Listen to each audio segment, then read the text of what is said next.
حضرت علی رضی اللہ تعالیٰ عنہ نے فرمایا یہ نیند کی وجہ نہیں بلکہ تم جو سارا دن گناہ کرتے ہو وہ تمہاری گردن میں توق، ہاتھوں میں ہتھکڑی اور پاؤں میں بیڑیاں پہنا دیتے ہیں، وہ تمہیں اٹھنے نہیں دیتا۔ حضرت علی رضی اللہ تعالیٰ عنہ کے پاس ایک شخص آتا ہے اور عرض کرتا ہے مجھے رات کو ٹھیک سے نیند نہیں آتی، رات کو سو نہیں پاتا اور جب صبح اٹھتا ہوں تو پورے جسم میں درد رہتا ہے اور وہ درد بڑھتا ہی رہتا ہے۔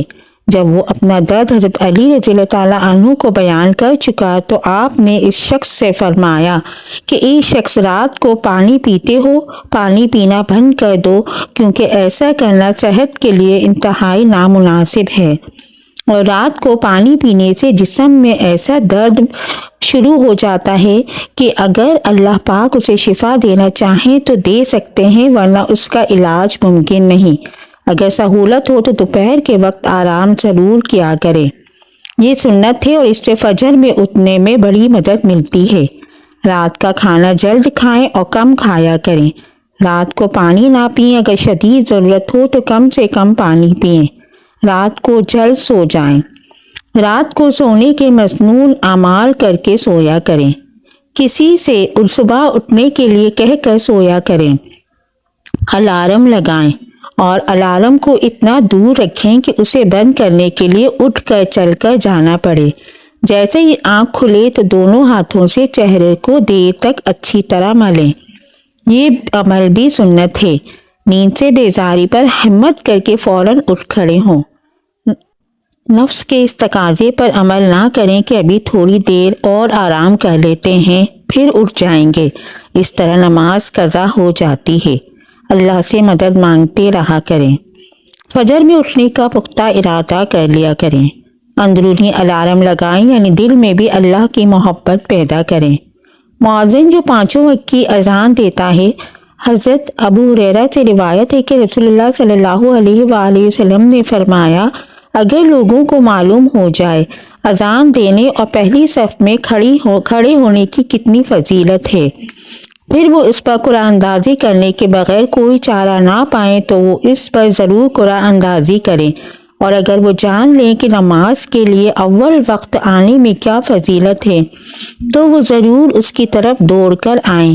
اگر وہ جان لیں کہ نماز عشاء اور نماز فجر کی کیا فضیلت ہے تو وہ ضرور ان میں شریک ہوں، اگرچہ انہیں سینے کے بل گھسیٹ کر آنا پڑے۔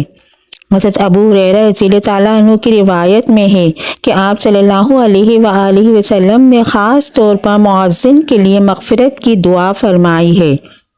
حضرین، مؤذن جس طرح اذان کے ذریعے اللہ تعالیٰ کی بڑائی کا اعلان کرتا ہے اور اس کی وحدانیت کا ترانہ گاتا ہے، اسی طرح کا اس کو اجر بھی رب العزت مرحمت فرمائیں گے کہ قیامت کے دن سب سے بلند مقام عطا ہوگا اور اس کو امتیازی شان حاصل ہوگی، اور وہ ساری کائنات جس نے اس کی آواز سن لی ہے اس کے حق میں گواہی دے گی۔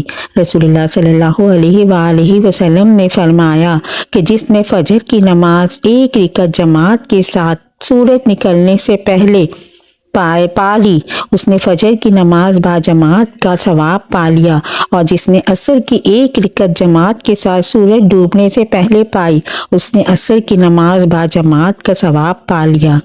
مسلمان عورتیں حضور اکرم صلی اللہ علیہ وآلہ وسلم کے ساتھ نماز فجر پڑھنے چادروں میں لپٹ کر آتی تھی۔ رسول اللہ صلی اللہ علیہ وآلہ وسلم نے فرمایا کہ رات و دن میں فرشتوں کی ڈیوٹیاں بدلتی رہتی ہیں، فجر اور عصر کی نمازوں میں ڈیوٹی پر آنے والوں اور رخصت پانے والوں کا اجتماع ہوتا ہے۔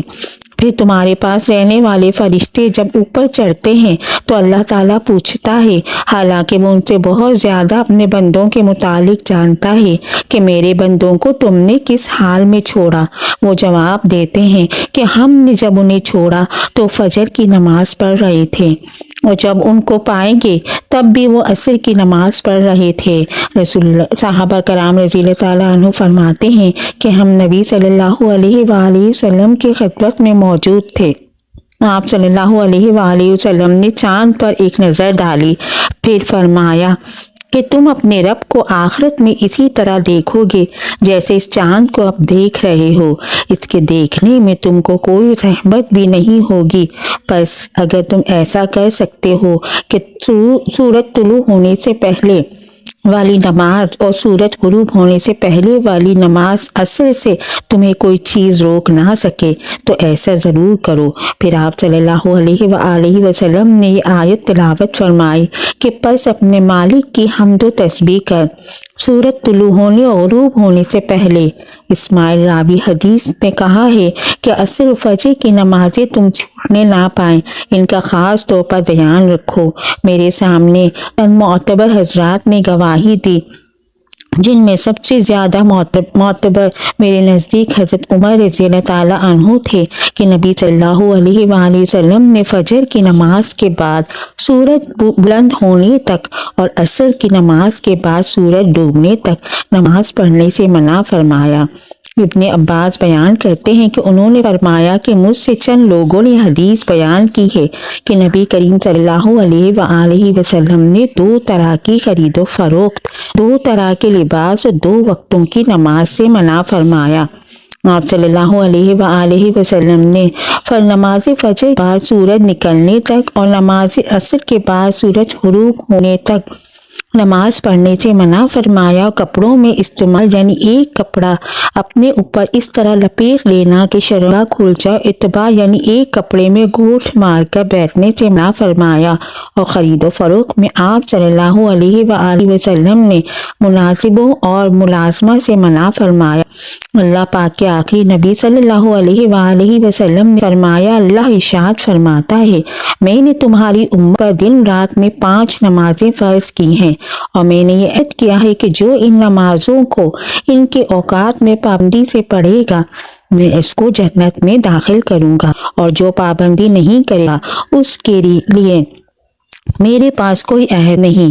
قرآن پاک میں ارشاد ہے کہ رب کو سراہتے ہوئے اس کی پاکی بولو، سورج چمکنے سے پہلے اور اس کے ڈوبنے سے پہلے۔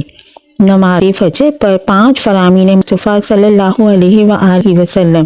نمبر 1، صحابی ابن صحابی عبداللہ بن عمر سے روایت ہے کہ حضور اکرم صلی اللہ علیہ وآلہ وسلم نے ارشاد فرمایا، جو صبح کی نماز پڑھتا ہے اور اللہ پاک کے ذمے ہے وہ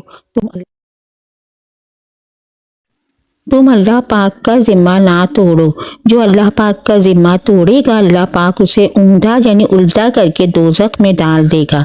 نمبر 2، حضرت سلمان فارسی سے روایت ہے کہ اللہ پاک کے آخری نبی صلی اللہ علیہ وآلہ وسلم کا فرمان عبرت نشان ہے، جو صبح کی نماز کو گیا ایمان کے جھنڈے کے ساتھ گیا، اور جو صبح بازار کو گیا ابلیس یعنی شیطان کے جھنڈے کے ساتھ گیا۔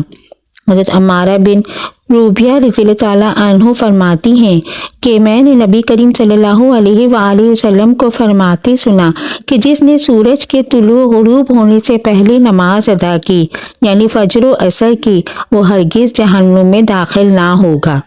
نمبر 4، حضرت ابو عبیدہ بن جراح بیان کرتے ہیں کہ رسول اکرم صلی اللہ علیہ وآلہ وسلم نے ارشاد فرمایا، جمعے کے دن پڑھی جانے والی نماز باجماعت سے افضل کوئی نماز نہیں ہے۔ میرا گمان یعنی خیال ہے کہ تم میں سے جو اس میں شریک ہوگا اس کے گناہ معاف کر دیے جائیں گے۔